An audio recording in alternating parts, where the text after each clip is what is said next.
We shall start in 2 minutes.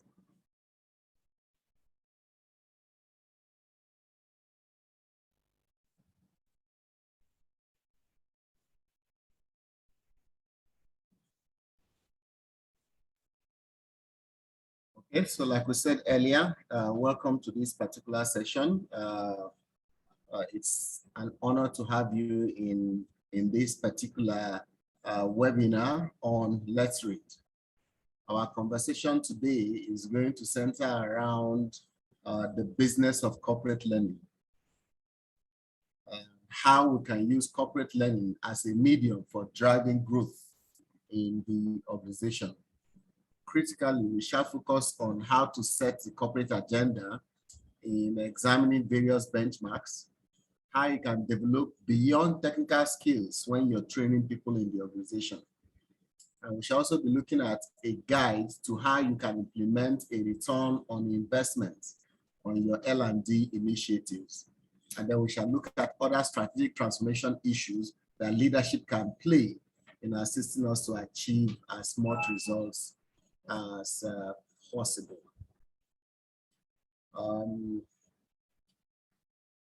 For one thing, whatever you're going to get out of this program, I'd like you to pay attention.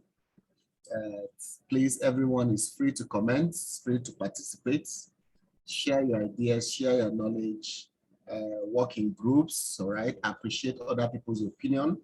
Use the chat box as much as possible in case you have any questions, any conversations you'd like to have while this session is going on. All right, so why are we here? Why are we having this conversation? In recent times, a lot of organizations have spent quite a lot of money in their learning and development. And the budget for L&D continues to grow. It is projected that it will exceed billions of dollars in the near future. A lot of executives are beginning to ask the question, what exactly is L&D delivering? Most times, most of the programs, and especially training that people attend, they come back with feeling good, feeling happy about the program they've attended. But most times, the reason why people are sent to programs are not necessarily for their self-feelings. The idea behind them going to that particular program is because there's a performance gap in the organization that they need to fill when they come back. So the organization is beginning to ask, how do we ensure that the L&D space, the L&D function within the HR space is able to deliver bottom line impact in the organization? In this particular conversation, we shall be looking at the importance of strategic alignments between L&D and the business. We'll look at how do we develop a business case and a subsequent plan that supports that particular business case. And then what are the specific steps for running an effective learning business? Inclusive in this conversation is how do you manage the metrics, the evaluation, and the disciplined execution in order to support your plan within the organization? And then how do you maximize the impact of the bottom line for the investment that has been made by the organization? These are critical thoughts that we will touch on this particular area that every L&D professional is expected to understand and be able to contribute as much as possible in those areas.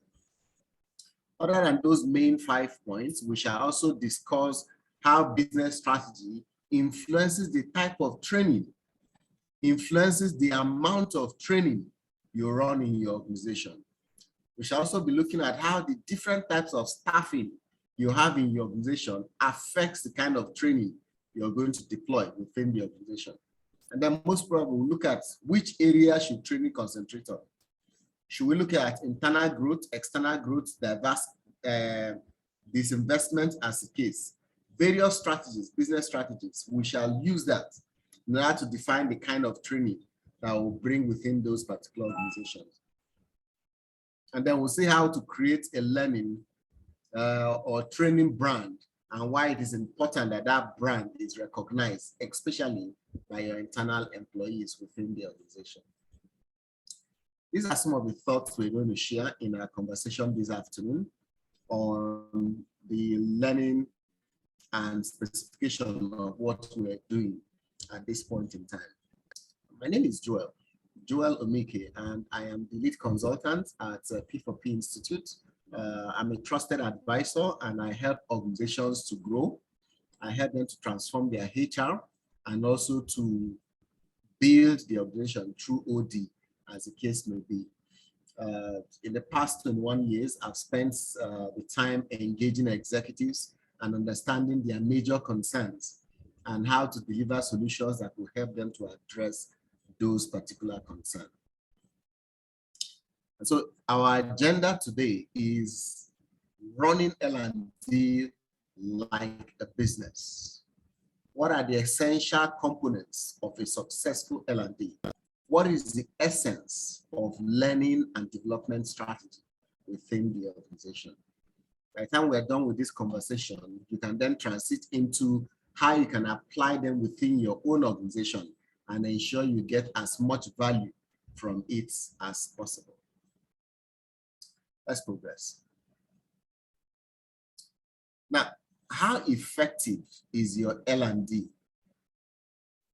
In some organizations, you hear people say that we should not train staff.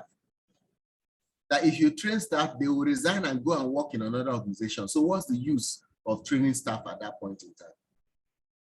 Sadly, there's also a second school of thought that says, what if you don't train them and they do not resign? So you end up paying salaries for a job that is not being done or that is not being done well in the organization. You see, it is a two-edged sword, as the case may be. If you train them, they can leave, which is bad for the business. If you don't train them and they stay back, it's also bad for the business. So of these two dilemmas, which one would you prefer to have? A state where employees are trained and they deliver the extent they could deliver in a small space before they leave on to other organizations, or you don't train them and you don't get any value at all at that point in time. You'll agree with me that there is more value in training employees, in developing employees, than there is in non-developing them at that point in time. So investing in employees is critical for us to have the kind of results we expect to have in the organization. One of the key things when it comes to L&D is learning effectiveness. Has it been effectively delivered, effectively assimilated at that point in time? And this raises two questions. What is the return of learning? So when you send people to class, when you send people on programs, when you send people on development initiatives and activities, what is your return? If you've invested ₦1 million, what do you get back from that ₦1 million you've invested? Second question is, how effective are our learning programs? Are our learning programs meeting the objectives for which they were designed? When we send people on a particular program to go and learn something, a particular skill, how effective is the program in inculcating that particular skill in the individual at that point in time? Interestingly, these questions are difficult to answer, right? They are very hard to answer. There is no right answer or easy way to deliver these particular questions. A lot of organizations continue to struggle with answers effectively to these particular questions. So it's difficult in some cases for us to be able to understand what the learning effectiveness is within the space, within the organization, as the case may be. Now, we have popularized the idea of the 70-20-10 principle as a model for learning and development. According to this particular model, it says that 10% is formal learning. Formal learning like training, like reading books, attending classes, right? Being part of programs that are going on, attending e-learning, webinars, and online trainings. Those are called formal learning. Interestingly, all the learning you need to be successful on your job, formal learning is only 10% of it. Think about it. Can you remember the training you attended last year in 2021? Can you remember everything that was taught in that particular program? That's the problem with classroom training. You can only remember a little. In fact, statistics shows that you can only remember between 10% and 30% of a 3 days program after 3 months. Interesting. So in that case, if after 3 months you attended a 3 days program and you remember 10% of it, what was the use of attending for 3 days? Why didn't you just attend for a few hours and attend only that particular area that you're going to respond, you're going to be able to recall? That is a dilemma a lot of training organizations and institutions are trying to ensure that they are able to craft. And this is why in today's world, we are now speaking about just-in-time learning, bite-sized learning. So you only learn the little you need at that point in time. You don't need a full 1 week program, a full 3 days program as it were at that case, because you will not remember everything. But if you attend the program for 5 hours, for 3 hours, for 2 hours, the skills that are captured in those particular areas, you can remember it more than when you learn for 3 days, as the case may be. The second thing we also said about the model is that 20% of the learning you need to be successful on your job comes from what we call social learning. Social learning refers to learning from communities, learning from networks, right? Have you noticed that on WhatsApp group, there's a lot of groups, and on those particular groups that you belong to, on a regular basis, somebody is teaching something, somebody is transferring knowledge, they are sharing tools, templates, and all the things you need in order to get your job done. Those are examples of what we refer to as social learning. In the formal part, social learning can also be coaching or mentoring. So the organization can formalize social learning by putting in place a coaching program for the organization or for the employees, or a mentoring program for the organization. If you have a personal coach or you have a mentor you are following who is always guiding you, those are referred to as social learning. And social media is such a powerful tool for social learning. An example of a platform that provides social learning a lot is platforms like LinkedIn, platforms like Instagram, especially if you follow the handles that are into educating and transferring knowledge from you at that point in time. But it is called social because of the interactive nature involved. It is not in one direction. So YouTube is not a social learning. YouTube falls under the formal learning because it's like an e-learning. But social learning is where you have an interaction with individuals, their experience, their background, and what they've gone through at that point in time. And that will define social learning. Again, that is just 20% of what you need to succeed. According to this model, 70% is experiential. Experiential means that you learn from hard knocks. You learn from mistakes. You learn from experience, as the case may be. And sometimes the 70% experience are experiences that are costly in your career, mistakes you've made down the line. They are usually referred to as on-the-job training, all right? Challenging assignments, challenging experiences that you're given to. You know, some of those experience and job that your line manager gives to you, and you have no clue how to do the job. But you struggle through it, you research, you did trial and error, and at the end of the day, the line manager says, well done, thanks, good job. That particular experience is worth more than social learning. It is worth more than formal learning, as the case may be. So teach your team members not to be individuals who are always running away from jobs, from tasks, from assignment, because the greatest learning comes from that particular area. As beautiful as this model that we've described is, sadly, it is not the way it is in most organizations. In most organizations, there may be no platform for social learning.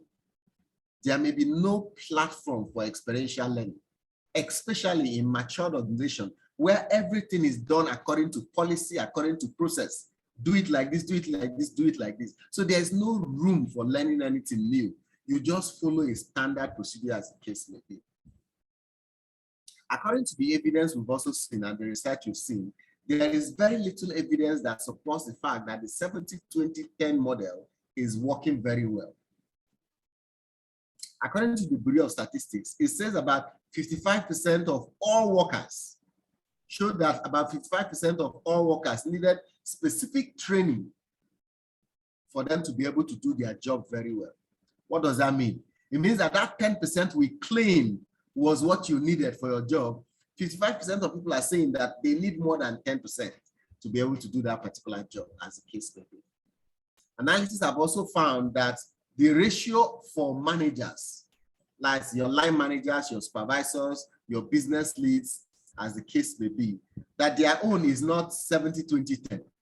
Their own is more like 50-30-20. Managers need to be trained on managerial skills, and 10% is not enough for managerial skills, as the case may be. A lot of managers also learn from their peers, from fellow managers, from fellow colleagues, as they see how other managers are doing the task. So the job of most managers sometimes are repetitive. So experiential learning is not as high as 70%. So 20% of managers know how, that is what they know, come from formal training. So that's to help you understand that this model cannot be taken 100% as a reality, except if the organization consciously puts it in place at that point in time, like that in the organization. Now, what are the 15 steps for running learning and development like a business? What are the steps that you can go through and ensure that you run your business, your learning department, your training department, as the case may be, like a business? I'm going to share some of these 15 areas and illustrate some of them, as the case may be, as we make progress. We do know that the cost of training is rising up regularly, right? Consequently, the L&D group is not viewed as a valued partner, because most times few of our learning and training currently leads to bottom line impact. So we do not see L&D most time as a contributor to the bottom line. Hopefully, these 15 steps will help us significantly change the way we run our L&D and then make some bottom line improvement in those particular areas, as the case may be, down the line in the things that we do in our organization. So let's look at them. The first one is to appreciate that learning is a business and it is expected to produce business results. Why do we say learning is a business? Because learning has investments, and business, you invest money in business. And when you invest in business, you expect returns. When you single out a collection of employees and send them on a particular training and you pay for those particular training, you have invested in those particular people. So you will expect returns at that point in time. It is not enough to accept when the person comes back, the feedback evaluation of the training and everybody goes to sleep. No. So you must appreciate that learning is a business. And to help you appreciate that learning is a business, there are organizations like our organization, P4P Institute, that is into learning as a business. We provide learning to organizations, and organizations pay for those particular services. We profit from that particular service. Why don't you then, as an internal organization, also ensure that there is profit or bottom line impact on training you provide for your team members?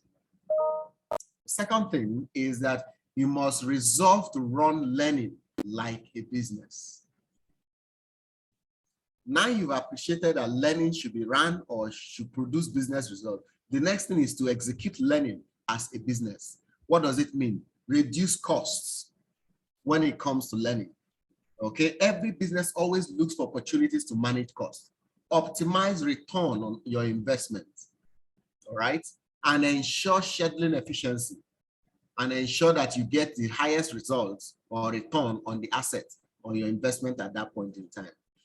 And for every investment, before you send an employee on a training, ask yourself, what are we going to get from this particular training? The same thing as a CEO, whenever he signs 100,000, 1 million, 10 million naira out, he's asking himself, what is the return of this particular money I am signing out at this point in time?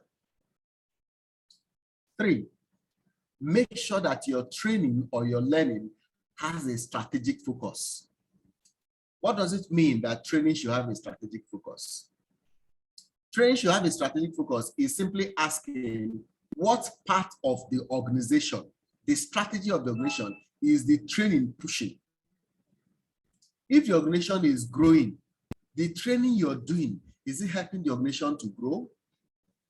If your organization is thinking of customer service excellence, ensuring that our customers are happy with us, are you running trainings that ensure service excellence, that ensures customer experience management within the organization? That's an example of ensuring that your training has strategic focus in the organization. You don't just run training because employees say, I like this training, I want to attend. You don't just run training because the line manager says that it's been long, my staff were trained, come and train them. Training is not about the length of time you've gone on training. It's not about what area you're interested or you like to be trained on. It must be attached to the strategic area of the business at that point in time. 4, you should have, if possible, a board of governors, a board of trustees, or a committee that is responsible for overseeing training. You may feel it's an overkill. However, there are organizations that have more than 1,000 staff. There are organizations that have up to 5,000 staff. There are organizations that their training budget annually is over ₦1 billion, as the case may be. For such size of business, it makes sense that the allocation of resource is well done through a committee. One single individual will not have the full sight, the full oversight to ensure that this is done very well. And sometimes the administrative part of training will slow you down and prevent you from focusing very well. And that's why even organizations have boards that ensure that the organization is able to focus on various strategic areas that drives business as much as possible. The 5th one, your L&D needs a mission and a vision statement. Just as the organization has a vision and a mission statement where the organization is going to, a mission statement why the organization is in business. L&D also needs a vision statement of what it wants to achieve in the next 3 years, in the next 5 years. It needs a mission statement of what the L&D unit is in business, in the organization, has been set up to do at that point in time. Your clarity in these 2 areas will help you to be more strategic in the focus of L&D within the organization. Then you need a multi-year plan in order to achieve your vision. So you may say that in the next 5 years, you want to ensure that all employees in the organization are at competency level 5 in the various areas that they are in. But you check based on your current situation analysis and notice that the average employee is at competence level 2. You notice that you have a gap of 3, from 2 to 5 to bridge. What if it takes 1 year to bridge one competency level? So that means you will need 3 years to bridge from competence level 2 to 3 to 4 to 5 before you're able to close it at that point. And remember that all employees are not at the same level. 2 of us may be at the same competence level 2. You are 2, I am 2. And then we are sent on a developmental program. And after 2 months of attending that particular program, I have moved to 2.5, but you have moved to 3.5 because you are more trainable, you are more amenable to the course, you are open to learning at that point in time, or I am a slow learner, as the case may be. So you need a multi-year plan to move your organization across those particular levels. Then you also need to ensure that your organizational structure will support your strategic process. Sometimes the structure of the organization hinders training. There's a particular organization where they say that first you will send managers to training. You will send senior managers to training. After they finish training them, before you begin to train the lower employees. That's a structural failure. What if it is those people at the lower levels that need the training more than those managers. What a waste of training budget, as the case may be. So that's an example of a structural failure in that particular case. Or we say that, okay, the training of people at a particular level is 2 million, but the training of people at a lower level, as the case may be, is 150,000. However, the people at the top have no or limited training needs, so we waste that training budget on nice to have trainings. Meanwhile, the employees at those other levels, their critical training areas are about 500,000. But because we have placed a small budget on them, it makes it difficult to achieve that particular training at that point in time. You also need to adopt a workable funding model, and I've just given an example of this particular funding model. The next question is, how do you fund your L&D? Some organizations usually use what we call a recurrent budget. So what was the budget, incremental budget? What was the budget last year? So the next year, it just becomes a little increase on it. If last year's training budget was 50 million, this year's training budget is going to be 55 million, 56 million. So arbitrarily, it is set. For some others, they have used a formula-based budget, and they say that the training budget is a percentage of payroll. So if payroll is 200 million, training budget is 10% of payroll, as an example. And so that means that training is going to be 20 million at that point in time. For some others, they have said that training budget is a percentage of their sales revenue. And so if sales revenue is 200 million, training is going to be 5% of sales. So you see various models of funding your training, as the case may be.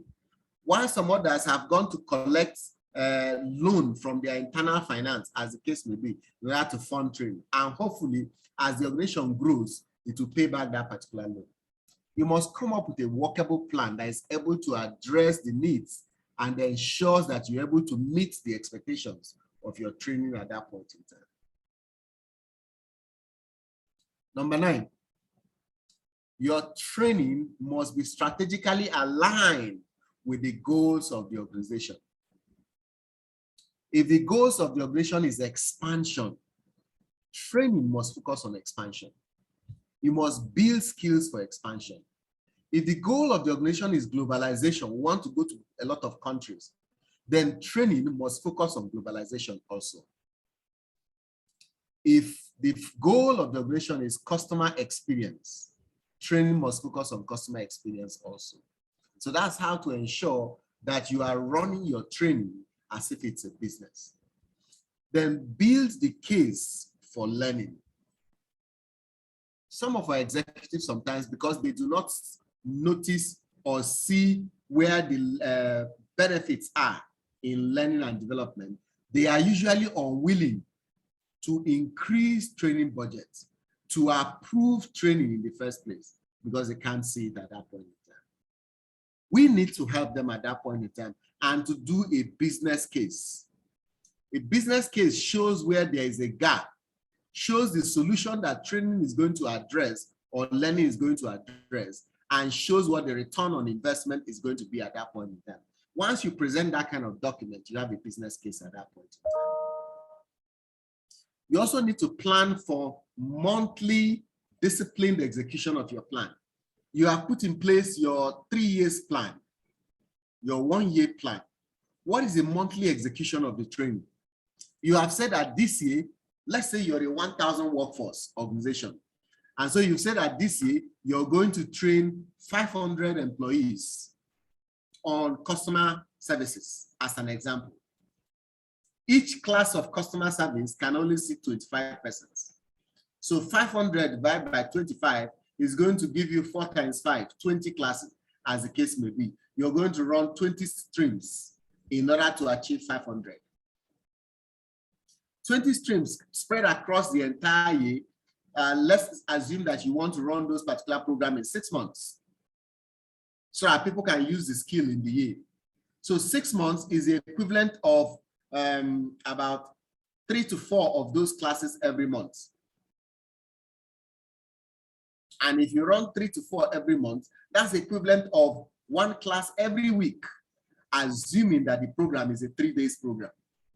So you see, you can only run one a week, except you're running concurrent classes, as the case may be. Again, whatever the case may be, you need to plan the monthly execution of your training at that point in time. And note that it is not just one particular program that you're running at that point in time. There are others you're going to be running also. And this will help you to be able to do it as much as possible at that point in time.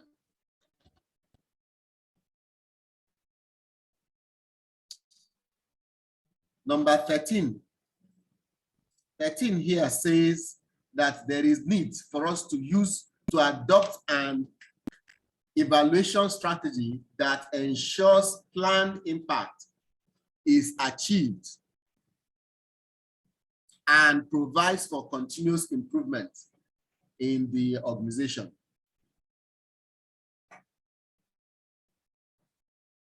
An evaluation strategy means that you will check regularly whether training is meeting the objective.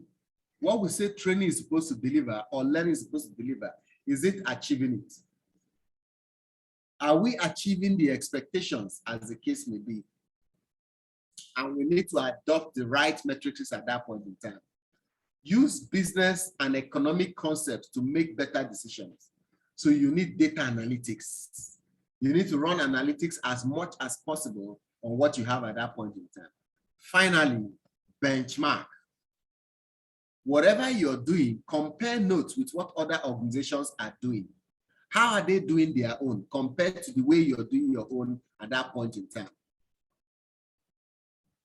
What are the focus areas? What is their budgeting line? What kind of consultants are they using? What kind of academy are they running at that point in time? Those are the things that are affecting what you're doing at that point in time. So learn to improve as much as possible and improve your learning and development within the organization. So those are the 15 strategies you can use to run your L&D as if it's a business. By the time we get to the end of this program, I'm going to ask you, of these 15, which of them are your top 3 that you are able to use or that you are able to use in the past time in delivering as much results as possible? So we've looked at these 15 areas: appreciating learning, resolving to run learning as a business, adopting a strategic focus, creating a board of governors, having a vision and mission statement, a multi-year vision plan of execution, ensuring structural support of what you're doing, and then finding a suitable model for funding your budget. Then also aligning learning to the goals of the organization, having a business case, creating a business plan for your learning, and then planning monthly execution of your learning. Then adopting an evaluation strategy to ensure that regularly your learning has an impact on the bottom line. It's not enough to just measure experience, also measure return on investment, as the case may be. Then using data analytics and benchmarking as a way to drive what you're saying. So those are the various ways you can use to ensure that this works very well. Now, the first 3 are looking very simple, but deceptively. But most L&D functions do not get past them, and consequently, they fail on the rest. Let's go back to the first 3. The first 3 is having a learning mindset, having learning as a business mindset, resolving to run learning as a business, and making sure that your learning has a strategic focus. It looks so simple, but a lot of people fail in this particular area. So every L&D function should have powerful mission and vision statements. They should have a multi-year strategy to achieve that particular vision. A governing body like a board of governors can help to create these structures that we have mentioned, as well as being able to provide the ongoing support you need to ensure that it works very well. And the right L&D structure must also be in place to support what you're working on, and then a workable funding model to achieve your results. If we go back again, in step 9, we said align learning to organizational goals. This is the most critical of all the operational steps in your learning and development every year for you to be successful. The best L&D functions generally meet with their CEO, meet with their various leaders regularly before the year begins to understand the challenges ahead, the goals ahead, and the priorities, so that they can build this inside their L&D plans. And these discussions help them to form the basis of a macro or larger analysis on the organization. What this means is that this is March.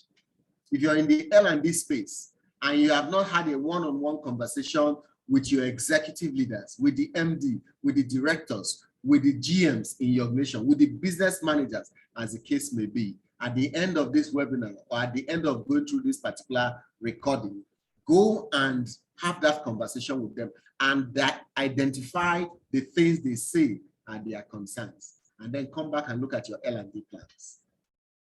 Most organizations generally, their L&D plans only become ready around this time, February, March, as the case may be, and execution starts in April. If you're that kind of organization, you still have the opportunity to build in those particular areas, building what you learn in those areas. But if you have already started your plan, there's nothing wrong with adjusting that particular plan. Just carry the various stakeholders along in those particular areas. Now, follow these discussions. L&D leaders should be able to align learning to the goals of the operation and build a business case based on what you have learned at those points in time. It's the absence of that information. That's why we may not have a business case to be able to do the right thing. So once the plan is approved, it needs to be executed flawlessly. And the evaluation and measurement strategy to ensure that you give feedback to the executives that you're achieving results as much as you have planned to achieve those particular results in the organization. So you get the best from what you have said in your organization.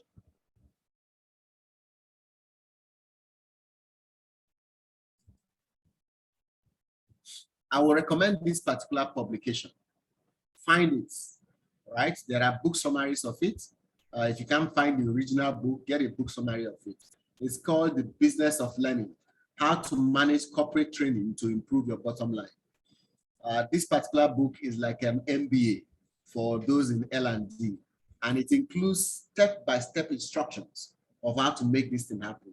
It also includes coaching advice for you to be able to achieve this, and then a to-do list and a reading guide on how to use the book. Some objections that people have with migrating to this particular model, all right, and then a complete business plan sample that can guide your development in those areas. David Vance did a very wonderful work in this particular book, as the case may be. Now, what are the key considerations for your L&D strategy? An L&D strategy aims to achieve three things. One, it must meet employee learning and development needs first. Two, it must ensure optimal human capital development. What does that mean? We do not waste budgets on training people that cannot be trained beyond a particular point. That's not optimal use of resource. We do not allocate small budgets on an area that requires a larger budget, as the case may be. So that's issues of optimization. Three, build the business management and leadership skills for a strong executive team. Let's review. The first point says that every team member in the organization must be developed in the area of his needs or her needs in the organization. So ask yourself, if you have 500 staff in your organization, if you list out the entire 500, does each of them have a training area that you have planned to develop them in the next 1 year, in the next 2 years, as the case may be? The third one, your managers, line managers, your supervisors, your leadership team, have they been developed on managerial skills, on supervisory skills, on leadership skills to make them strong executives in order to run the business very, very well? Sometimes we say that his experience his experience is enough, or that the lady has been working for 10 years, so the experience is enough. Experience is not enough. Experience might have been based on one particular location the person was, based on a particular industry or culture the person has been, but your own environment and culture is different. Experience might have been based on the past way of doing things, but the world is advancing at that point in time. So you need to build new skills, sharpen the skills, unlearn what people used to know, relearn, and also continue to add to it at that point in time. Now, despite the clarity of these three areas, there are still three questions that have not been answered.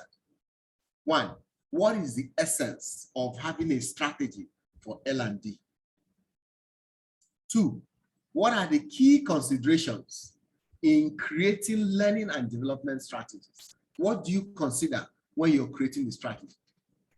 And then three, how can we enhance L&D in the corporate workforce? How can we enhance L&D in the corporate workforce at that point in time?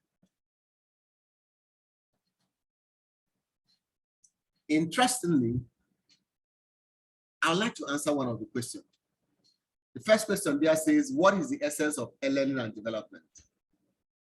Now, the current business environment is fast-paced, demanding, and constantly evolving. Global general management leaders need the skills to face ever new situations, so their development as leaders can't be left to chance. A good learning and development strategy incorporates senior management training so that leadership skills are continually sharpened. So in a company that has a clear and effective L&D strategy, senior executives know that the talent pipeline is secure. Team members have received appropriate management skills and training in order to fulfill their jobs in the organization.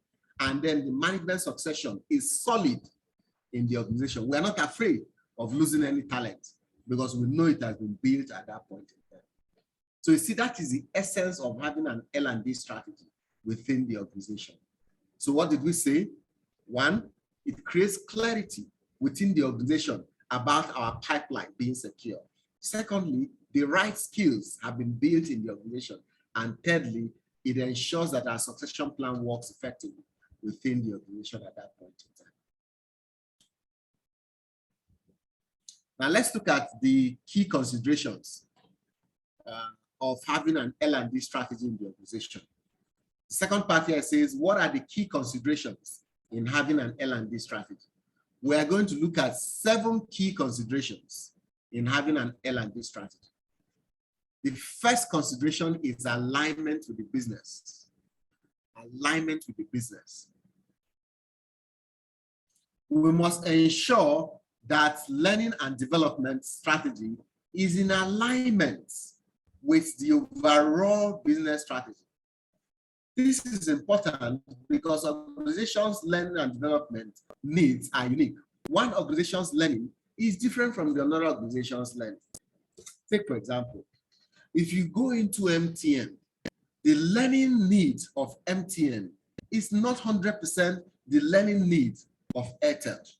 Neither is the learning need of Airtel 100% the learning needs of 9 Mobile, as the case may be. You go into the financial industry also. The learning needs of First Bank is not the learning needs of First Insurance, even though they are owned by the same institution, as the case may be. So each organization is unique. Your organization might have placed a priority on brand marketing. In that case, marketing courses must be part of your L&D initiative.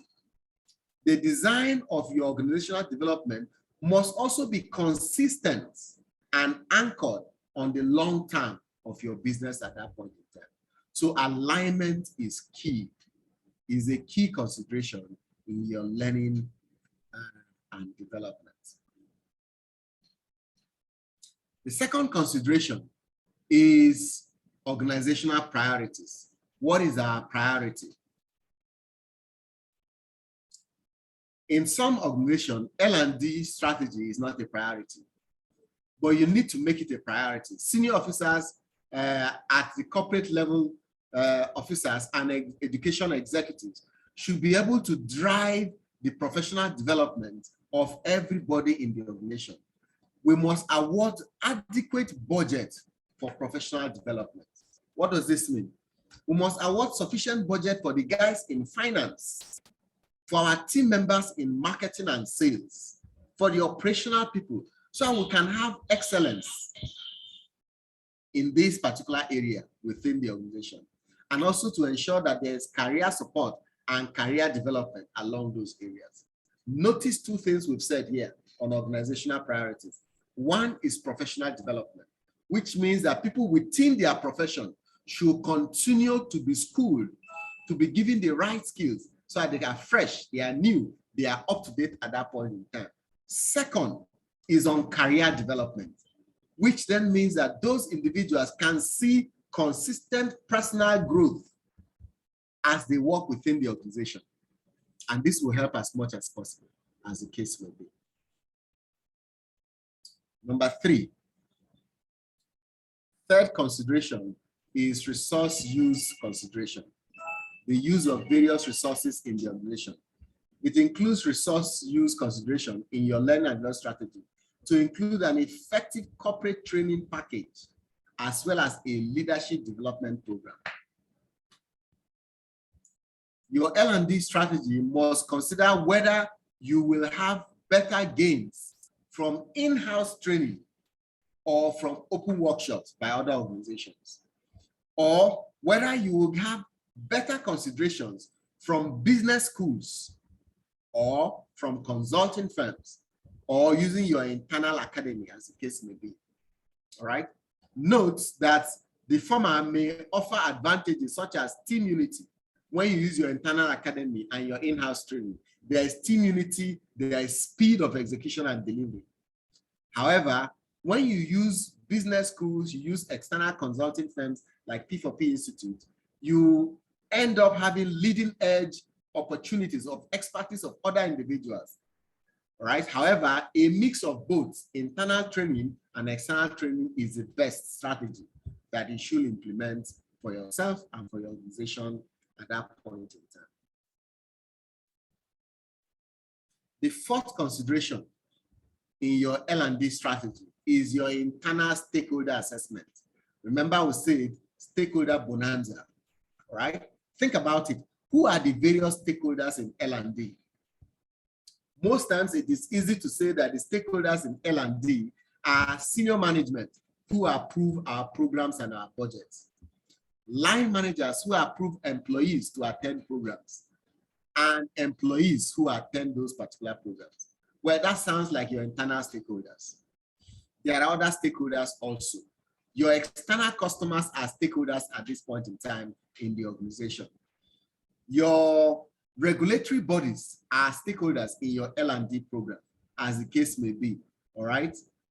So you can look at the gamut of stakeholders that you have to ensure that it's appropriate in place that you've done those assessments. So conduct an internal stakeholder assessment to identify the various stakeholders and understand what they require from your L&D strategy. Get their buy-in for whatever it is you're building, and take the above example of a marketing and branding priority and consult the marketing team to know and incorporate their learning and development needs within your organization. Those become your stakeholders. A while ago, we mentioned that the organization priority, right? The goals of the organization. If you identify that the goals of the organization is deep on operational excellence, then one of your major stakeholders are people in operations. If you notice that the tilt of the strategy of the organization is towards marketing and sales, then a major part of your stakeholders are your sales and marketing team. So think of it in that particular area and way, and you'll be able to achieve as much results as possible in various areas. Number 5, availability of corporate learning tools and techniques. What are the various learning tools and techniques you will need in your developmental strategy at that point in time in the organization, so you can achieve as much results as possible.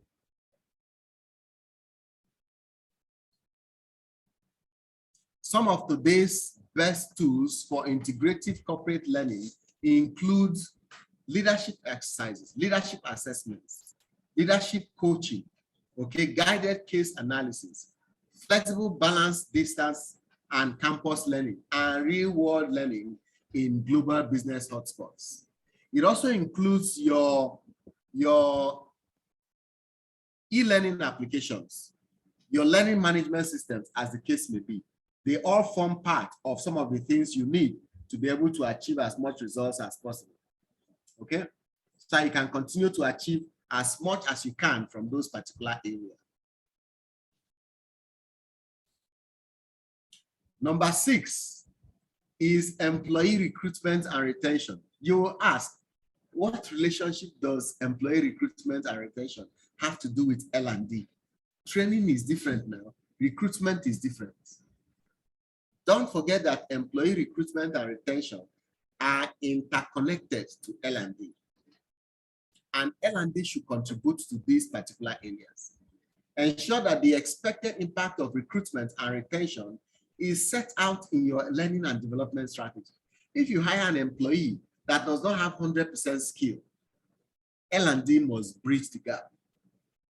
In order to retain employees who are already in the organization, one of the major reasons why employees resign and leave organization is the lack of learning initiatives. So you can drive retention in the organization by ensuring that that is in place also. Then the 7th thing you can do is consider the future of your learning and development strategy. So as the various tools, the various needs of your organization continue to evolve, so should your strategy also. Build your management development of objectives and enhancement goals into your learning and development strategy. And make sure it is dynamic. If the organization changes direction or adjusts its direction, you should instantly, automatically also adjust your own direction at that point in time in what you're doing for the organization, in your learning and development strategy. Now, how do you elevate learning and development? What are the essential components in elevating learning and development? Well, there are 5 key areas that you can use to elevate learning and development in your organization. 1 is to attract and retain talent. Learning and development is usually used to attract. People always say that I want to work for that organization. They are always training. Their staff are always attending training. So one of the reasons why people come to an organization is training opportunity, development opportunity. I've sat in a lot of interviews, and sometimes when I ask candidates, why are you living where you are? They say there is no growth opportunity, there is no development opportunities in those areas. And that is what your L&D strategy can make happen. Sometimes you ask an employee, why haven't you left the organization? Say, I am always in training. This is one of the reasons why I don't want to resign. So it can also be a retention strategy for your organization. So your L&D, you can elevate it because it helps you to attract and retain talent in your organization. It also helps you to motivate and engage your employees. Employees feel excited when they attend training programs because it helps them to walk away from the work environment from time to time and breathe an air of relief, network with other individuals, understand how things are done in various areas. And once they come back, they feel more engaged and more recharged and more excited to do their work. It also helps to build your brand as an organization, your employer brand, all right? Because your brand out there becomes that of an employer of choice. People will now say, okay, this is a great place to work, as the case may be, because of your L&D strategy. It also helps you to create a values-based culture, a culture of development. That look, whenever you join us, you cannot leave us with the same level you were when you joined us. We guarantee that when you join us, you will grow. We shall develop you. You'll be able to do more than you're currently doing, as the case may be. And a lot of organizations are able to beat their chest and say that, yes, that is value we bring to the table when we hire people into the organization. Finally, we help people to grow their skills. So you develop people's capabilities and help them to advance in this particular area of their organization. The next thing you can do in order to elevate learning and development is to ensure that you have a framework that captures these 9 different blocks. The first one is alignment with your business strategy. We have said this quite a lot. The second one is business units and HR must co-own your training academy. Don't say training is HR. No, in fact, training is more of the line and the business unit than HR. HR is only an administrator of training. HR is only ensuring that the training runs well. HR ensures that they find the facilitator, find the venue, and ensure that training happens at that point in time. But it is the line manager that makes the choice of the training areas, of the training level, and the impact they expect that training to have. So you need that handshake between the two of them. So there must be co-ownership between it. It is wrong for HR to sit in their department and identify Joel.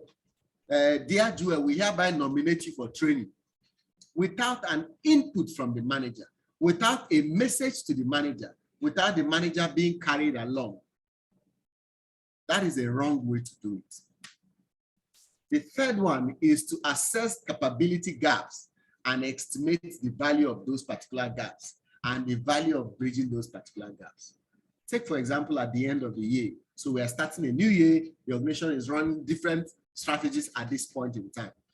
And you do your training needs analysis, and you've identified that there's a gap of 0.2 competencies. And you decide that, okay, this 0.2 gap that we've identified, what is the impact on the business? Every 0.1 in the organization is equivalent of 200 million. So 0.2 in the organization is a loss of 400 million, as the case may be. But in order to bridge this particular gap, we need 20 million.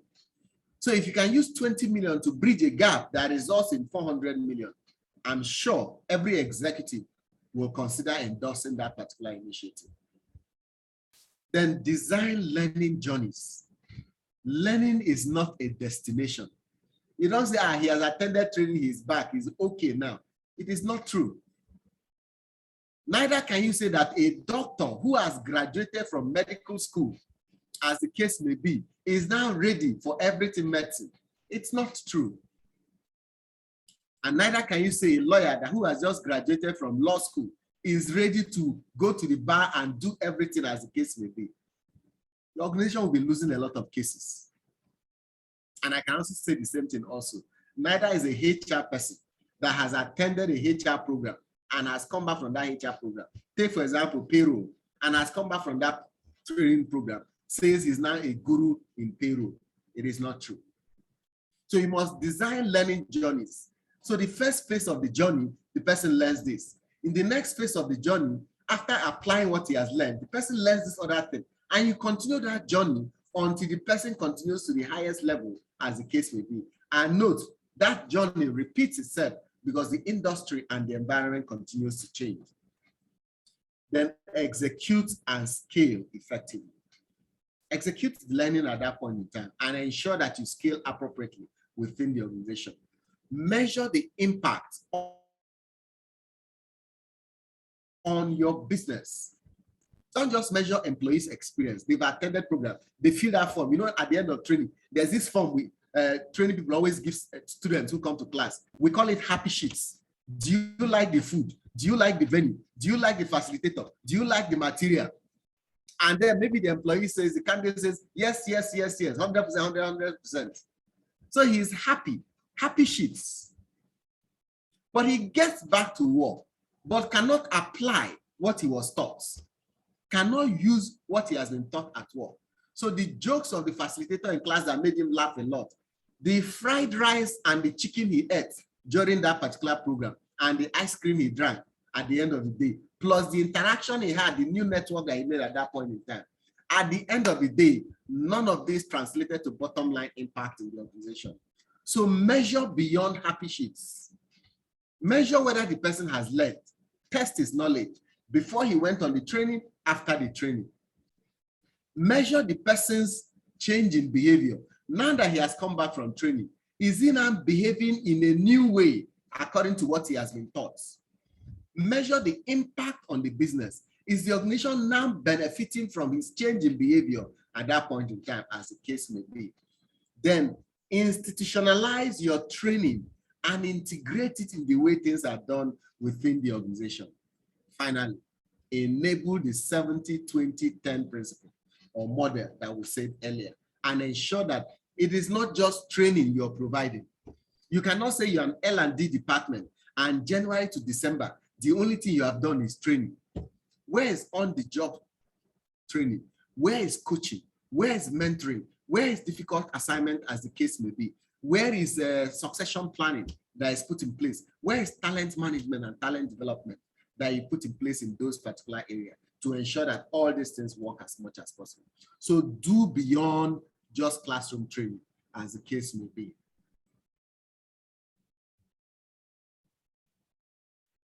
At the end of this particular session, I'm going to give you a resource, a particular material that helps you to understand these two models I've discussed extensively and how you can further apply it within your organization. So training is strategic. Training can have both a direct and an indirect impact on the success of the organization. And business strategy usually shapes what your training department should look like, as the case may be in your organization. Now, who gets trained? The strategy impacts it. What gets trained? The strategy impacts it. How much training is valued in the organization is all driven by your strategy. So the role of training is evolving in various organizations, as you see at this point in time. So a learning organization is an organization that has an enhanced capacity to learn, an enhanced capacity to adapt and to change the way they are doing things. Carefully scrutinize and align training processes with company goals is very critical for a learning organization. And training is seen as a part of the system that creates human capital within the organization. And then you will say, yes, you have a learning organization at that point in time. Now, the strategic process for which training drives within the organization includes your business strategy, all right? Your mission, your values, and your goals within the organization. They are all part of your vision in the organization, and it ensures that you're able to get the value you want from the organization at that point in time, so you can continue to achieve as much results as possible in what is going on. Your business strategy defines your vision, your values, your goals. Now, your strategic training and development initiatives may be things like diversify the learning portfolio, improve customer service, right? Accelerate the pace of learning, of employee learning, capture and share learning. I'll give you an example of initiatives you can run within your organization. Then training and development activities that you can do. Use web-based training. Make development planning mandatory. Every line manager at the beginning of the year must plan the development of their staff. At the beginning of every quarter, must review the development of their staff. And at the beginning of every month, must make recommendations to employees and encourage employees to develop themselves. Develop websites for knowledge sharing. Do you have a website in your organization through which an online portal through which employees can find out what is going on? They can learn and develop in their own. If I'm a staff of your organization and last year I attended a program on business acumen, 6 months down the line, another staff is having challenge with business acumen. Is there a website, internal website in the organization where I can go and access the materials that Joel used to attend the program last year and maybe pick up some few tips or tricks from that particular area? Then increase the amount of customer service training that you can have in the organization. What are some metrics we can put in the organization? Learning, performance improvement, reduce customer complaints, reduce turnover in the organization, employee satisfaction. These are some of the things you can put in place in order to ensure that everything works as much as possible within the organization.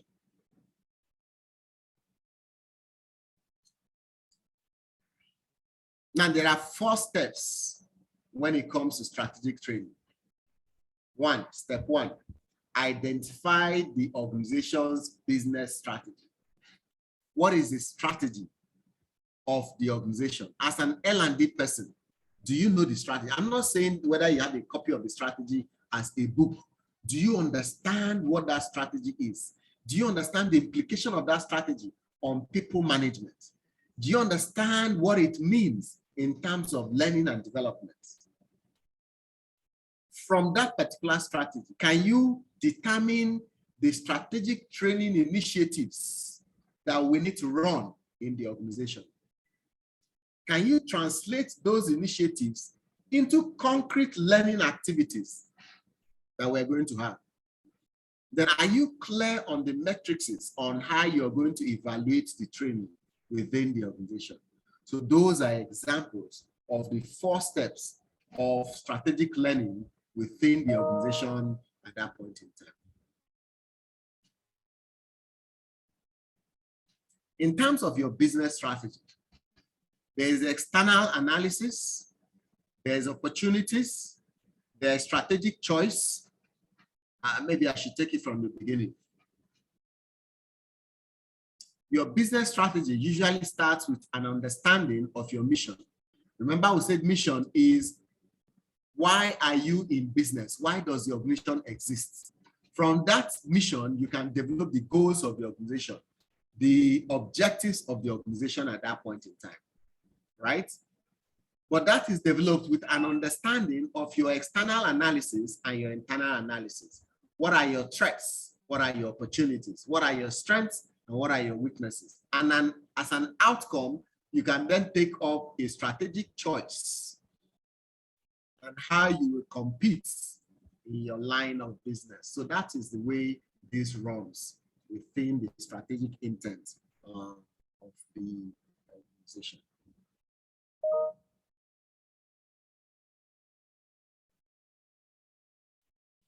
In step 2 of the common strategic initiatives, all right, that you're supposed to put in place, the learning portfolio. You can diversify your learning portfolio, expand who is trained in your organization, train more employees in the organization, accelerate the pace of learning. People who are slow in learning, how can you change the different ways of training?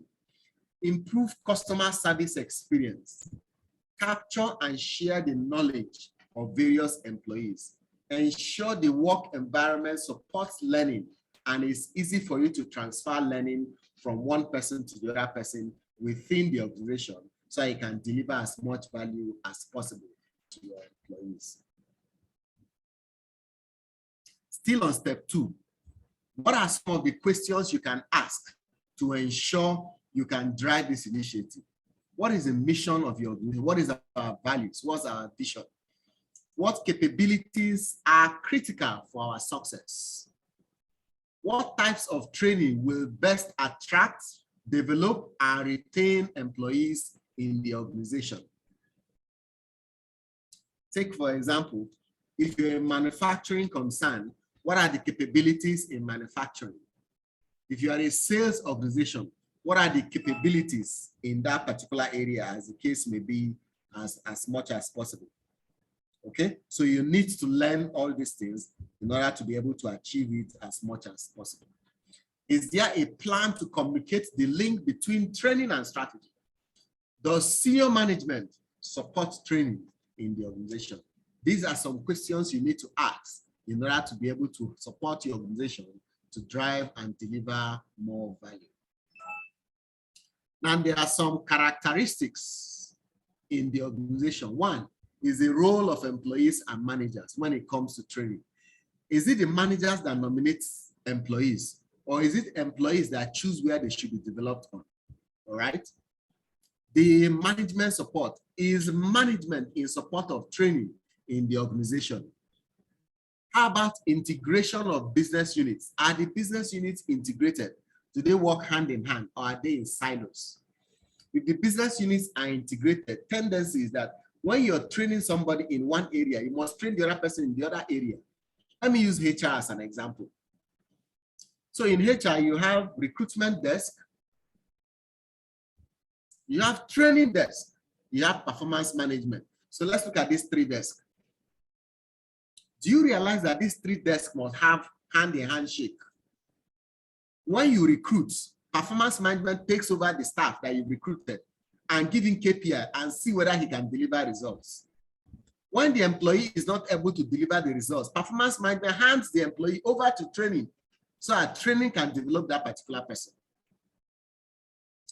If you recruit and you notice that the person you recruited is not fully blown and cannot do the job very well, you hand over the person to training to train that particular individual, as the case may be. If training and performance management has worked and the employee still cannot perform, you hand the person over to recruitment so that recruitment can ask the person to go, as the case may be, and we start afresh to hire another individual. Have you noticed that these three desks, they work hand in hand? Now, if these three desks are integrated, when you're running a training program, you will not just run training program for people in performance management, send them on training. People in training, send them on training. People in payroll, people in recruitment, send them on training. Periodically, you are going to mix people to attend these various programs so that they can understand what is going on in recruitment, what is going on in performance management. So when they are handing over or picking up a staff, they understand where the handshakes are. And that is what we mean by integration of business units. I've used the HR unit as an example. You can look at the bigger organization. For example, supply chain, working hand in hand with production, working hand in hand with distribution and sales, as the case may be. Or sales, working hand in hand with marketing, working hand in hand with the operations team, as the case may be. So each of these must find a good handshake at that point in time. Global presence. If your organization have a global presence, in that case, you need to run programs that indicate a global mindset.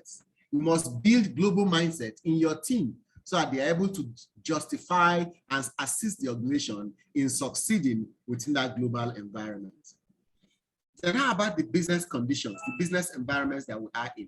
Other HR practices that must be integrated along with your training. The strategic value of the jobs and the employee uniqueness in your organization. How about unionization? If your organization is unionized, it will affect the training that you run in your organization. And then are staff involved with training decisions with the organization? I'm going to talk about a few of these areas in order to emphasize some of the things I've said in a few slides from now. So we said staffing strategy and training. Some organizations have different ways of staffing. And I'm going to give you the four different ways of staffing an organization. One is called Fortress. A Fortress staffing strategy is such that there are limited resources for training. So most of the time we recruit from outside. We don't have resources to train anybody. If you cannot perform, we'll fire you. We'll hire another person who is more competent because we do not train. So that's an example of a Fortress strategy. Two, baseball team strategy. The baseball staffing team strategy is where we believe in creativity. We need creativity. So we recruit people from other organizations to bring their ideas and their creativity into our organization. We also recruit interns and new graduates into the organization so that they can learn and help us to change the way we are doing things. That's a baseball strategy. You can also call that a football strategy, where they hire people or they transfer people from one football club to another football club, as the case may be. There's also the club strategy. In this strategy, it is highly regulated, right? Within highly regulated industries. For example, the banking industry, the oil and gas industry. You see that these two industries, they don't just hire staff from anywhere. You don't hire staff from manufacturing and put him inside loan recovery or loan booking, as the case may be. It's a regulated and specialized area. So what do they do in staffing? They grow their own. Most times they always hire graduate trainees. That's why if you notice in the banking industry, Almost every bank does graduate training program because they have to grow their own staff so that they can understand their own line of business as the case may be. Finally, the fourth one is the academy model. The academy model is where you need specialized skills. Specialized skills. And so there's a heavy focus on developing employees. An example is the fintech, the IT industries, as the case may be. The skills in those particular areas are very specialized in those areas. And sometimes you may need to build the skills internally for them to be able to use those skills in those particular areas effectively. We also spoke about the strategic values and uniqueness at that point in time in the organization. There is a knowledge-based workers, heavy training. So the knowledge-based workers, right? They need heavy training. You train them a lot. And the job-based workers, those whose task is activity, not head, not knowledge as the case may be, okay? These people have less training than knowledge workers. You only train them for the skills they need to do their job.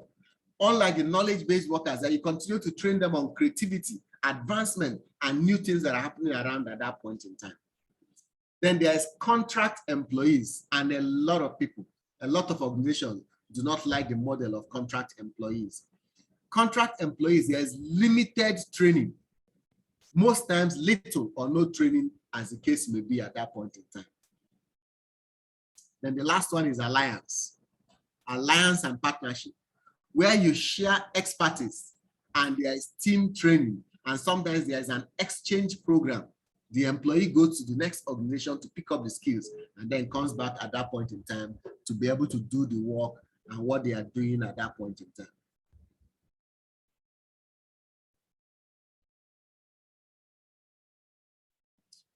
Then the extent of unionization that you may have within your organization, as the case may be, is another thing that can affect you. The presence of union leaders would affect you a lot.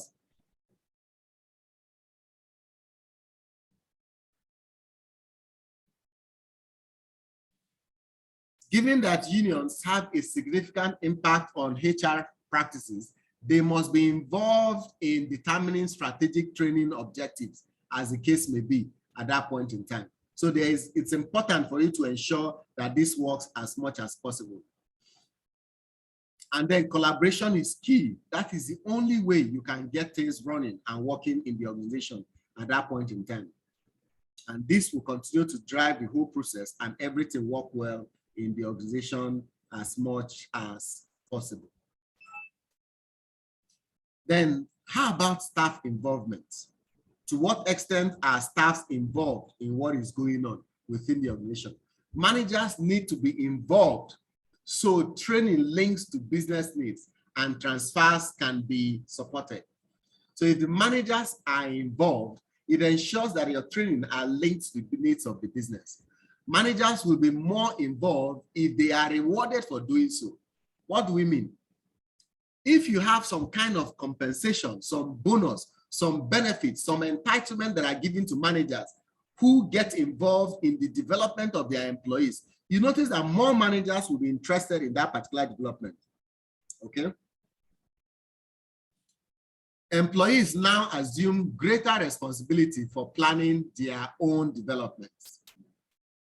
Employees now assume greater responsibility for planning their own development. Some employees now show that they are interested in their own future and they want to take over ownership of their future, as the case may be.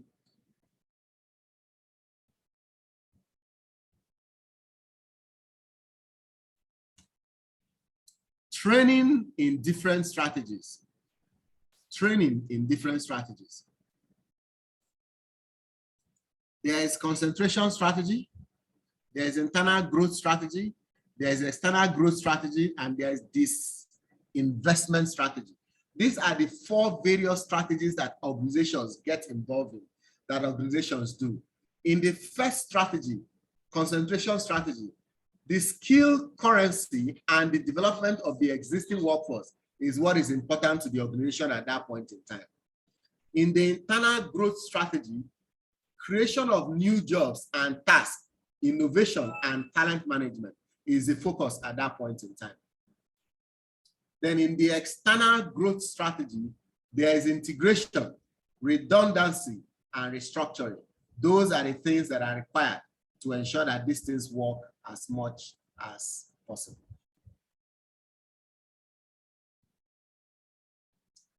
And then there's also disinvestment. In disinvestment, you're looking at efficiency. We reduce training as much as possible just to ensure that we are as efficient as possible in what we are doing with what we have done at that point in time. And the advantage of decentralized training. There is stronger alignment with strategy. There is common set of metrics or scorecards to evaluate training. There are streamlined processes within the organization. And there is better integration of programs in order to develop leaders within the organization. And then it is easier to manage talent during times of change within the organization at that point in time. And that's how you have your streamlined training within the organization. So you get better value from all this within the organization.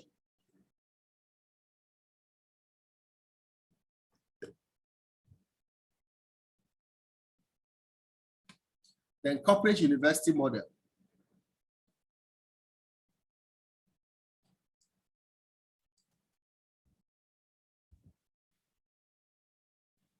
In the corporate university model, you have leadership development programs. Historically, training focuses on excessive cost, poor delivery, inconsistent use of common training practices.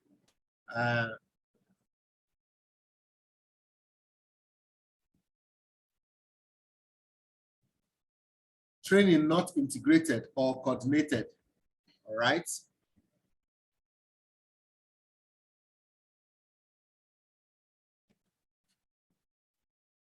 Product development leads to operations, leads to sales and marketing, and then determines what kind of staffing that you need at that point in time. Then your new employee programs. But in the corporate academy, you are able to disseminate best practices, align training with the needs of the organization, and integrate training to various objectives at that point in time in the organization. And then integrate training initiatives, effectively utilize new training methods and technology. Make sure that you have clear vision and vision of the organization. And then you use various learning tools to make this happen. And then evaluation of learning impact on the employees and the business results as the case may be. Finally, there's partnership with various academia in order to achieve the results that you want to achieve at that point in time. Now, what are some of the advantages of corporate academy or corporate university as it is called? And those are some of the things we've mentioned: dissemination of best practices, alignment of training with business needs, integration of training initiatives, all right, effective use of new technology and methods, clear vision and mission, evaluation of learning focused on employee and business results, and then partnership with academia as the case may be at this point in time. So we need to embed L&D in the business as much as possible.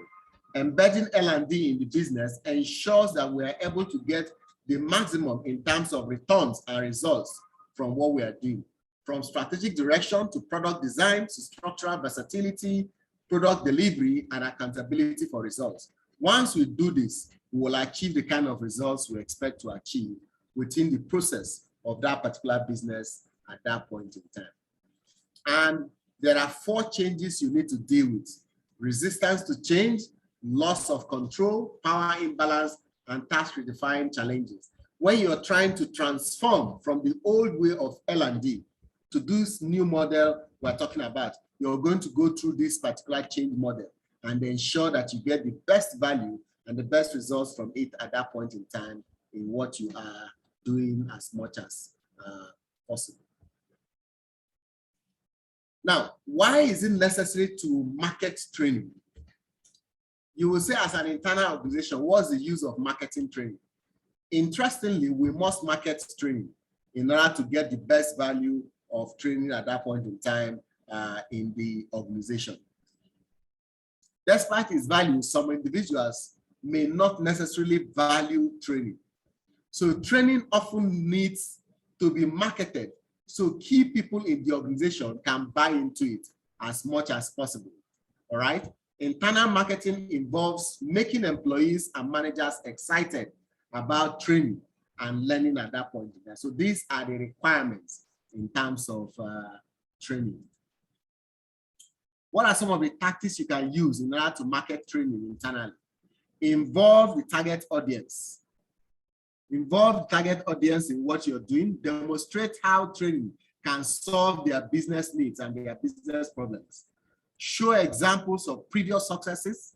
Identify a champion who supports training within the organization, and they advertise through various channels how this can work, and then speak in terms of employee understanding, so our employees understand clearly what you're trying to say as much as possible. In some cases, you may decide to outsource training. Some of the reasons why organizations outsource training is cost management, that it is cheaper for them to outsource training than to run the whole gamut of training. It could also be time saving that allow a company to focus on business strategy. There are also improvements in compliance with regulatory training, and then lack of internal capability in order to meet the learning demands at that point in time. So these could drive us to outsource training. And then finally, the need for best practices. We may choose to outsource training at that point in time. Review what we have said so far. Whether you choose to outsource or not to outsource, just be strategic.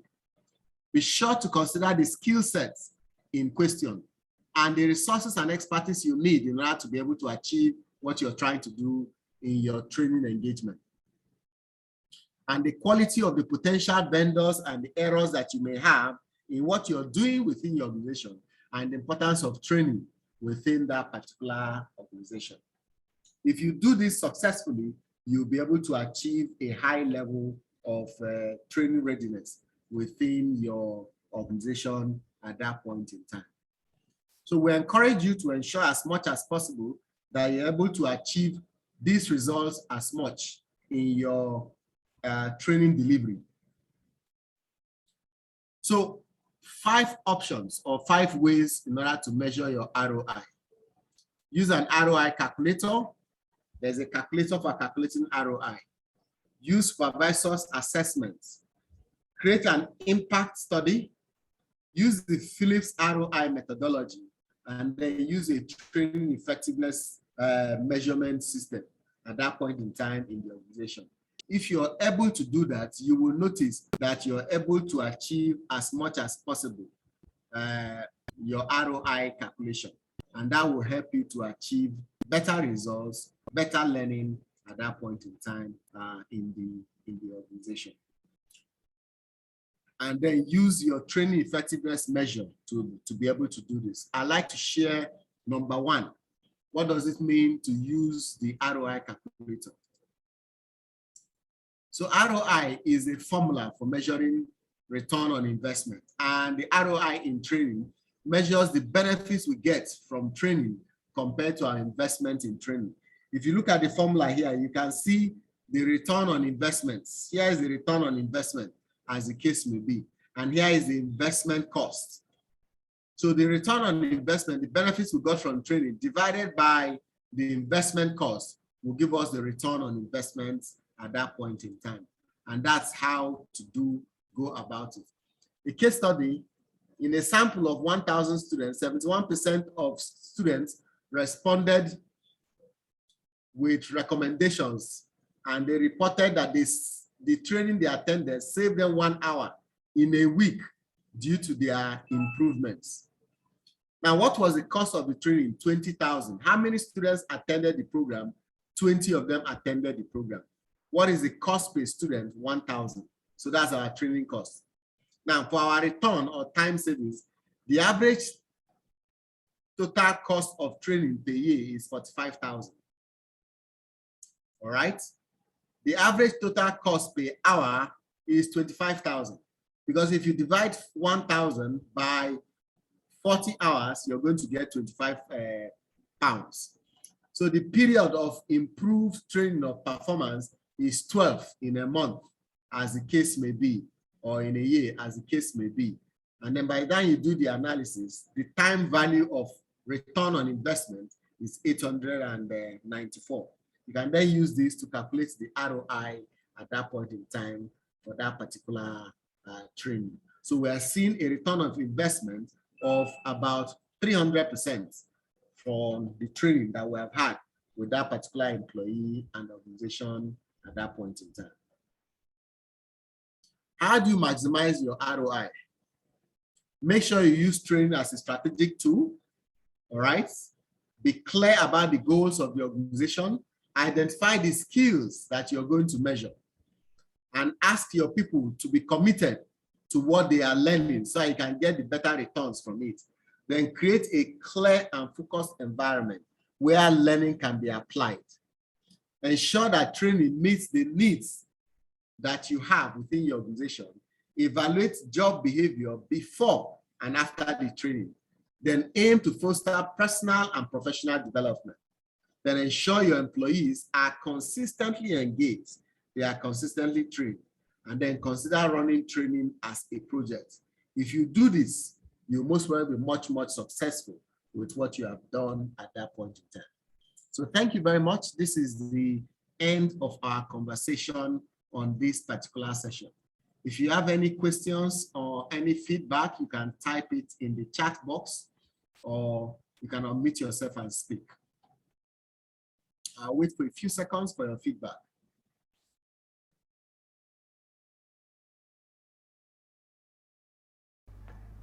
Hello, good afternoon, Joe. Hello, good afternoon. Afternoon. Okay, this is Angela speaking. I wanted to know, do you have any templates that you can share with us for training plans? You had said that we should construct a robust training plan so that the scheduling can be done right. Do you have any templates on that? Then in terms of, can you make any, it basically is just a template, or I'm specifically interested in the Phillips ROI methodology. Okay. All right. So there's a template for that, for that particular ROI. It's also included in one of the publications I'll give to you. Look for a template on training plan and see if that could also be helpful for you. But the ROI Phillips methodology is also included in what you will get. Thank you. Do we also get the slides as well? Oh yeah, sure. Definitely. Okay. On Provacity or sent to our mailbox, so I know where to check. It's going to be on Provacity. Thank you. So you have access both the video and the materials and everything. Okay. Thank you. Ebenezer, your hand is up. That's correct, sir. Afternoon. Good afternoon or good evening. Your voice is quite low. We can't hear you. Oh, can you hear me now? Good evening, sir. It's clear. All right, good evening, sir. Can you hear me, sir? Yes, we can hear you. Go ahead. All right, sir. Well, I want to appreciate you for the section. This is quite engaging and educative. I've learned something from you. Do you permit me to share my video? I like sometimes when I'm speaking with the speakers we should see face to face. So I most sincerely appreciate your facilitation this evening. I really enjoyed myself. The first thing I want to commend you for being thorough and detailed in spite of few numbers of us that were able to make it. Whether you are training 1 or 1,000, put in the best. And I must acknowledge that you did put in your best. Well done, sir. Well done, sir. All right. So I just want to share one or two things I'm taking away from this session, and also to ask one or two things in similar to what Madam Angela also asked earlier on. Okay, so what you say about the 15 steps of running L&D like a business, I really got a lot of things, especially when you talk about we should adopt a workable funding model. You see, in my present place of work, I you know my chairman approved that I should be taking the management team and HOD team every time we meet. But while we're talking now, something came up to my mind that each time I want to train them, I should internal training. I should let them know the cost of the training. That you guys, though we are giving you guys free of charge, but if you're to take this training course outside, it will worth this social million of naira. So that would suggest to them that this is a real investment, right? So thank you for everything you share with us. And I want to ask her, you talked about we should maintain career and professional development for them. And one of the things I know in helping employees to maintain career development and professional development is that they want a certificated training.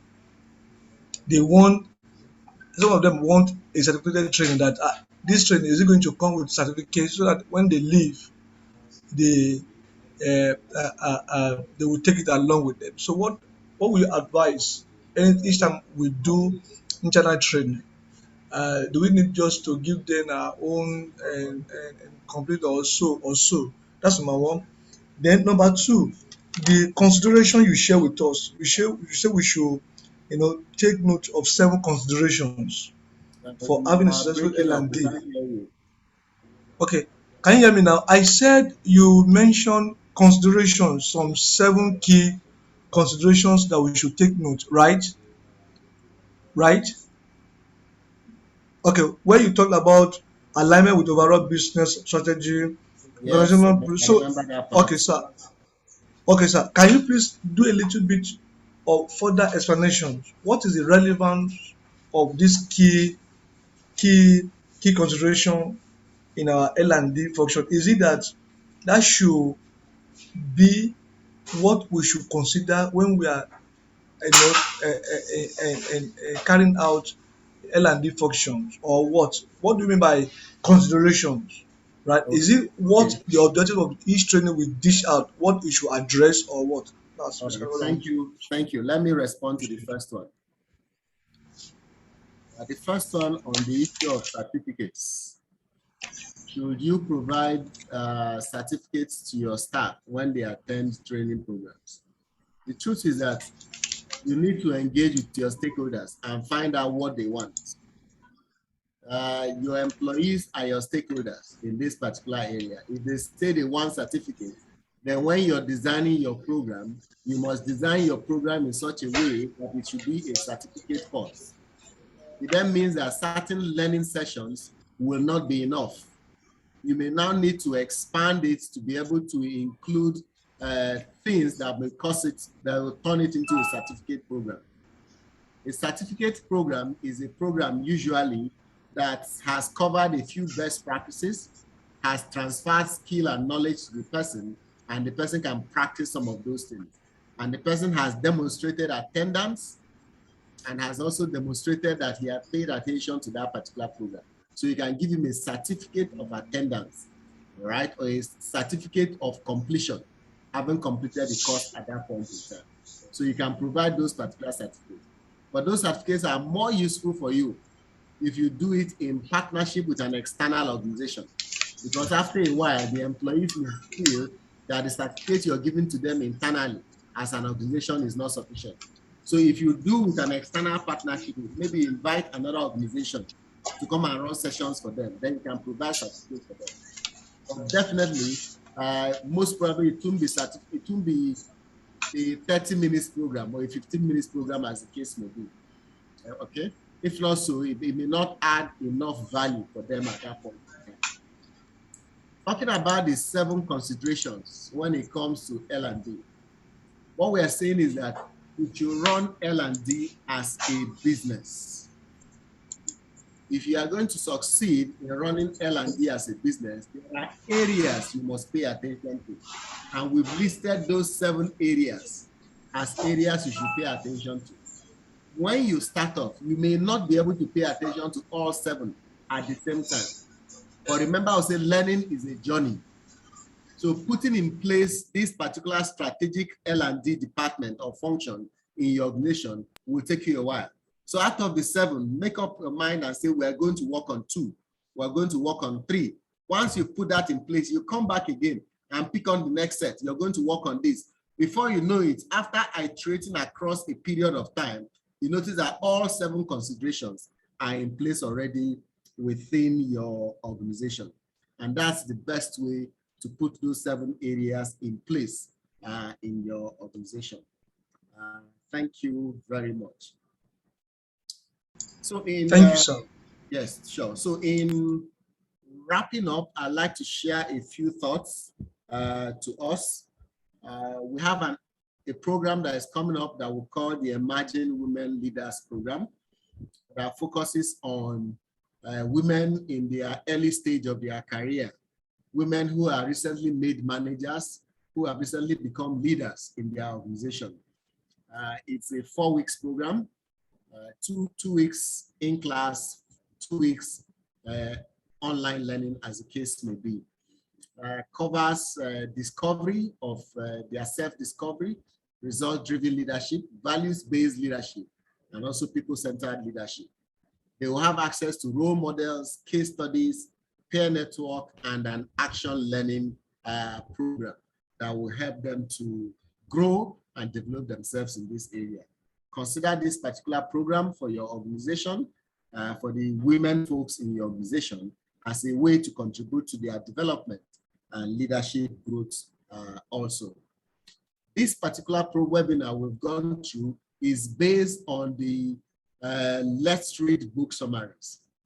It's a solution for any company of any size, where we provide you with bite-sized 10 to 15 minutes summaries of books on a daily basis. So you can download those particular summaries, and on a daily basis, in 10-15 minutes, you finish reading a book. And you can use those particular book summaries as a way to improve learning in your organization. We have a couple of organizations who are doing periodic book reviews with us based on those particular things for their managers. And their managers continue to learn and grow themselves in various areas. If you're interested in this particular model, just contact the details that we have on this particular slide, and we'll be able to add you to that particular online learning book summaries. And the beauty of it is that it runs on your mobile phone, on your WhatsApp platform, as the case may be, right? So this particular program we've just gone through is hosted by P4P Institute, like we said earlier. We are an organization that is focused on leadership assessment, development, coaching. We help organizations and teams to grow and to advance in what they are doing. And we encourage you to access some of the results and the tools that we provide. We ensure that you have great leaders, effective teams that thrive and are future focused, and organizations that can accelerate performance and deliver results down the line as you make progress within the organization. Here are your giveaways, the information that you will take away.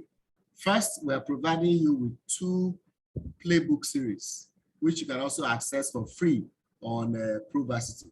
They contain about 8 to 12 books each inside it. The HR systems, part 1, and the HR systems, part 2. If you go through these 2 series, you will access the resources that you have in those particular areas.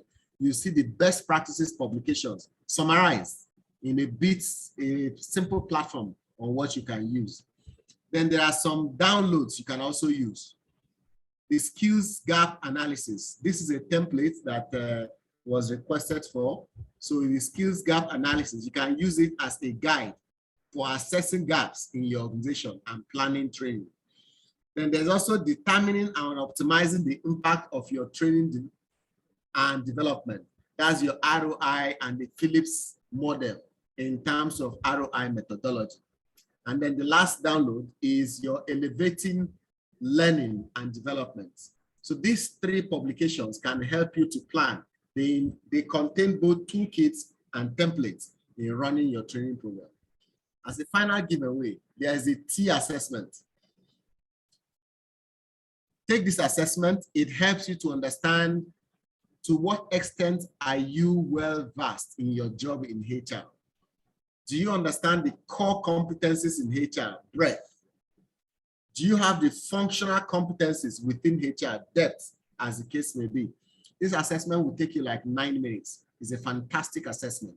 It gives you a report and shows you the development areas where you can continue to build and develop yourself along the line as you make progress in those particular areas.